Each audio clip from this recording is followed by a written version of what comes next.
Hi guys. So my project started from seeing architecture as an art for healing, and for that I started looking into a program which can have like to have a place for self-expressions using contemporary arts. Um, in building up like communities which are healthier and happier. And through the thought process, I started looking into what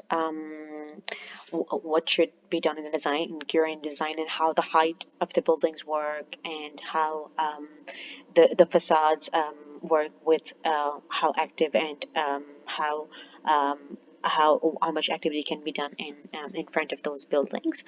And in that regard, I started looking into the kind of art which has all those aspects, which I found in calligraphy because it involves certain instruments, like you can see over there, like a pen or an ink or like a raw paper, which makes such sounds, scratching sounds, the brushwork sounds that in, like triggers the human minds and senses. And I wanted to use art as healing, so I just went towards that. And in that regard, I started looking into the tessellations in calligraphy, in which there were different geometric patterns related to the calligraphic arts, and how they're formed and used in calligraphy to form various geometric patterns. And just to know how much calligraphic scope there is in Australia, I conducted like the, a survey in which it was to get to know how many people would be interested in actually coming to visit my site. And I wanted to do it in an adaptive reuse of a building because I wanted was looking into the all the abandoned sites in Sydney. So in terms of site location, I started looking into various sites and ended up at the new down tram shed, which I found really attractive in a way that it was really close to what I was proposing, and it was a site with all of the creative people around, and I saw relationship between the Aboriginal arts and the calligraphic arts, which you can see, like the Wongaluk sister story. They used to produce certain kinds of art which was related in a way with calligraphic art. In the iteration and development, I started with the geometric patterns and started forming certain patterns.